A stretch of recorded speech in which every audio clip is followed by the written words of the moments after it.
Man, pamit man. Aduh. Kapan turun ini? Aduh. THR. Cuma THR aja, puasa belum beres nih THR aja. Bini gue udah mau jalan-jalan ke Tanah Abang katanya. Mumpung masih gini hari. Aduh. Ente gimana? Aduh. Kita aja ngurusin surat, Bon. Surat. Calon mertua. Oh, kamu nikah nih ya? Jadi? Insya Allah jadi habis lebaran. Anak mana? Anak limo? Pancoran. Oh, anak ya pancoran begini dong. Mancur begitu kayak di kolam. Deket dah. Bukannya lu bilang katanya orang Citayam? Wah, ada ipar. Oh, Pak. Ada ipar itu, Pak. Salah info, Bon. Anak pancuran ya. Pancoran tuh. Pancoran begini kayak di kolam tuh. Anak pancuran. Iya. Begitu dah ya. Mancur itu. Oh, mancur. Mancur. Aduh. Kamu mencuri nama anak limo ogah dia. Ibu Depok. Anak limo. Ini mau masih pentil ya? Nah, biangnya segini beli anaknya ya kan. Sama anak Luar ninja. biasa. Yang penting Iya. rasanya, Bung. Anak limo, biangnya segini anak mana itu. Puasa, hari bentet. Assalamualaikum. Waalaikumsalam. Sehat, Bon? Sehat, Jalil? Bang Aput, sehat? Mana? Noi, sehat, Noi. Sakit. Sehat, Man. Duduk. Ya Allah, namanya tamu ini. Wah, udah lama ini kita. Aduh. Kamu jauh ini. Dari mana? Tadi habis dari rumah mau nongkrong kemari. Sehat banget kayaknya ini. Ya, badan. alhamdulillah, Bon. Ya. Beli wae badannya. Tas taruh. Vitaminnya cukup. Vitaminnya cukup ya. Cocok susu. Iya, Bon. Kenapa, Cep? Gua mau konfirmasi ini mah. Nih, masih jangan kali. Lah bukan. Iya. Nih tadi gua siang nih ngelewat warteg nih. Iya. Coba nih. Bener nggak? Hah? Nah, Lah lu ngapain? udah. Hah? Hmm. Iya. Iya. Lu lagi makan di situ? Gua makan siang. Lah iya enak. Puasa, Bon. Ya pokoknya ntar ya. Iya.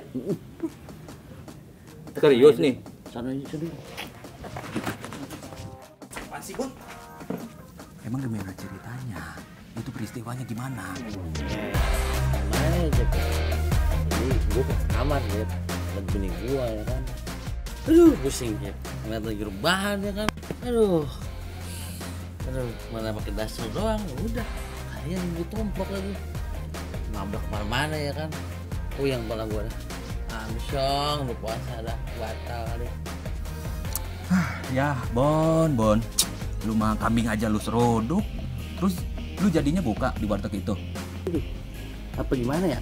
Gue bingung nih kalau lupa anuan di siang bolong nih sama bini gua. Gimana, Cep? Bon. Bini aja gua belum ada, apalagi begituan di bulan puasa. Lu gila. Emang berapa bulan sekali Pak Bumi sampai lu nggak bisa nahan gitu. Ini kan bulan puasa, Bon.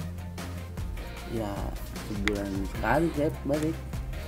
Namanya juga jauh ya kan, kerjaan tumpuk mulu. Kita bagian bini kita tumpuk. Ngeliat juga kayak apa-apaan itu omprok udah. Namanya juga lama kan agak ketemu bini. Daripada kucing bunting dengan bini yang sak, ya kan? Udah gini Cep, anterin gua ke rumah Atung aja nih. Untuk apa? Mengenai dalilnya tadi Heeh. yang gua nomprok ini gua siang. Ya, Kan kita belum tahu itu dari nama hadis itu jadi dosa apa kagak atau gimana ya kan. Nah, emang kenapa? Ya lu jangan bilang-bilang sama yang lain. Emang kenapa? Gua malu. Lah lu berbuat aja di siang bolong. Ya lu juga yang motoin. Ya udah. Terusan aja ya. Ya udah. Ayo udah. Yuk. Assalamualaikum warahmatullahi wabarakatuh. Masya Allah, la haula wa la quwata illa billah. Adegan peristiwa obrolan tongkrongan di dak, di mana ada sebuah muskilah yang terjadi. Bagaimana hukumnya? Hubungan suami istri dilakukan di siang hari. Hadirin rahimakumullah, sebelum saya dan kita bahas sama-sama berkenaan dengan peristiwa ini yang kita akan simpulkan melalui daripada kitab fikih ataupun tinjauan kitab fikihnya, ketahuilah hadirin rahimakumullah bahwa setiap amalan ibadah yang kita lakukan harus disertai dengan ilmu. Setiap apapun amalan kita, sholat, puasa, zakat, umroh, haji dan sebagainya, jika tidak diiringi dengan ilmu yang benar-benar keilmuan tersebut kita belajar, apakah melalui ustadz kita, melalui habaib kita, melalui kiai kita yang mereka memiliki sanad kepada Rasulullah Sallallahu Alaihi Wasallam. Artinya menjadi kesimpulan untuk anak-anak muda, yuk kita belajar sungguh-sungguh.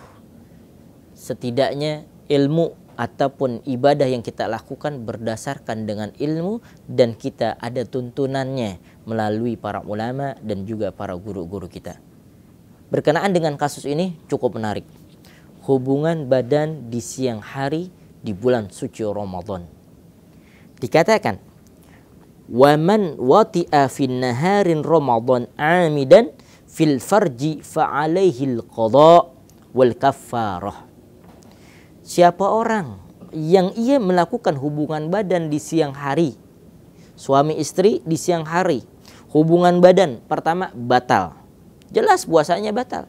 Yang kedua adalah dilakukan dengan sengaja, fa alaihil qada wal kafarah, maka wajib atasnya membayar qada puasa tersebut dan kafarah. Ayol hadirun rahimakumullah, ada sesuatu hal yang bergandengan, qada dan juga membayar kafarah. Wahia, yaitu itqun raqabatin mu'minah, membebaskan budak yang pertama. Sekarang zaman perbudakan sudah tidak ada. Di dalam Islam sudah tidak ada. Yang kedua, fa illam yajid, apabila dia tidak mampu untuk membebaskan budak tersebut, fa siyama syahraini mutatabi'aini, maka harus dengan membayar tebusan tersebut puasa 2 bulan berturut-turut, yaitu syahraini mutatabi'aini, 2 bulan berturut-turut, artinya kurang lebih 60 hari lamanya. Yang ketiga, fa illam yastati fa it'amu sittina miskinan, jika ia tidak mampu maka memberikan 60 orang miskin, likulli miskinin muddun, setiap satu orang miskin yaitu besarannya adalah 1 mud. Sekarang berapa hitungan 1 mud? Katakanlah mungkin lebih kurangnya 1,5 liter sampai dengan 2 liter beras. Ataupun kita memberikan makanan-makanan yang memang kita anggap itu layak. Katakanlah ada berasnya, kemudian ada bahan-bahan pokok yang lainnya. Termasuk bisa dikatakan seperti itu. Tetapi kalau dalam hitungan mud boleh dikatakan lebih kurangnya 1,5 sampai dengan 2 liter untuk kehati-hatian kita. Hadirin rahimakumullah, ini adalah masalah yang mungkin sering terjadi di masyarakat kita.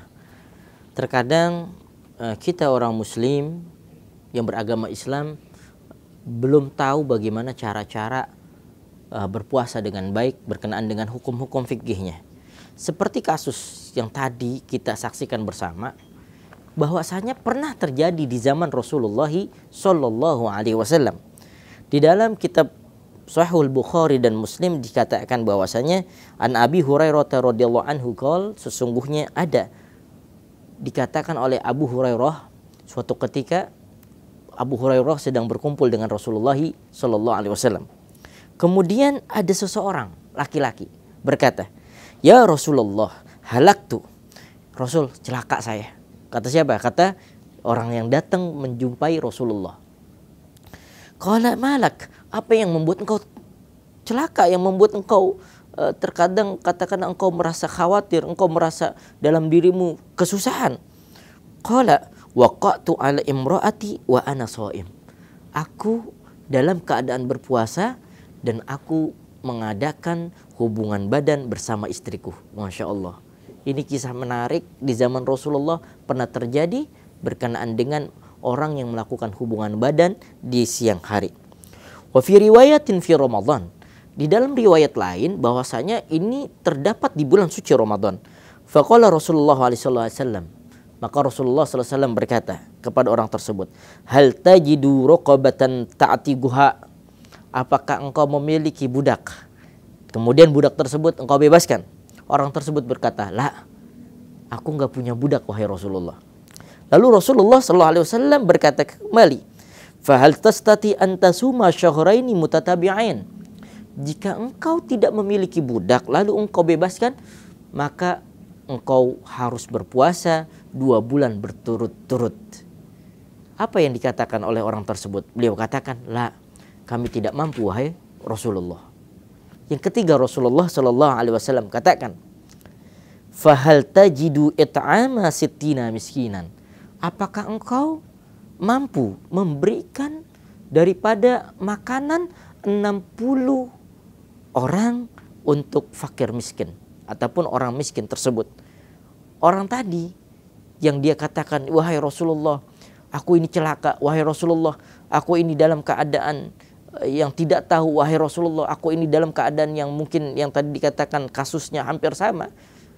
Dia katakan pula, lah, aku tidak memiliki daripada harta ataupun makanan yang dapat memberikan 60 orang miskin. Lalu Rasulullah SAW beliau masuk ke rumahnya, ke sebuah ruangan. Rasulullah SAW membawa kurma, kemudian juga peralatan-peralatan yang lain, lalu diberikan kepada orang tersebut. Hai fulan, engkau berikan untuk 60 orang miskin. Lalu orang tadi berkata, ya Rasulullah, di kota ini, di kampung ini tidak ada melainkan yang paling afqir, yang paling fakir ataupun fakir miskin kecuali diriku dan keluargaku. Allah. Sehingga akhirnya Rasulullah SAW, kalau begitu engkau berikan untuk keluargamu. Kalau begitu engkau berikan untuk anak-anakmu. Untuk apa? Untuk engkau berikan daripada membayar kafarah tersebut. Sehingga Rasulullah SAW beliau tersenyum. La haula wa la quwata illa billah. Artinya apa? Ayul hadirun rahimakumullah. Dalam apapun ibadah kita, dalam apapun status strata sosial kita, miskinkah, kayakah, memiliki jabatankah, memiliki segala sesuatunya, tiada lain harus diiringi dengan ilmu. Yang Rasulullah SAW katakan, al-mu'min qawiyyun ahabbu minal mu'min dhaif. Orang yang beriman ia kuat, lebih dicintai oleh Allah, oleh Rasulullah dibandingkan orang yang beriman namun dia lemah. Apa? Lemah imannya, lemah ilmunya, lemah ekonominya. Ayul hadirun rahimakumullah. Dan kesimpulannya adalah bagi kita umat muslim wajib menuntut ilmu dalam hal segala apapun ibadah kita. Yang kedua, kesimpulannya, bagi Anda ataupun bagi orang yang mungkin kasusnya sama seperti ini, perhatikan untuk membayar kafarah puasa 2 bulan berturut-turut atau memberikan daripada yaitu 60 makan orang miskin. Tapi bagi Anda yang mampu, badan sehat, bugar dan sebagainya, laksanakanlah puasa 2 bulan berturut-turut. Jika kamu lemah dalam keadaan sakit, maka dengan alternatif memberikan makan untuk orang miskin. Hadirin rahimakumullah, mudah-mudahan kita terjaga daripada hal-hal yang demikian tersebut. Teruslah kita untuk bersemangat menuntut ilmu dan memperbaiki daripada ibadah kita. Karena apa? Karena ilmu tiada lain adalah penompang, penunjang diterimanya ibadah kita. Afa minkum, wassalamualaikum warahmatullahi wabarakatuh.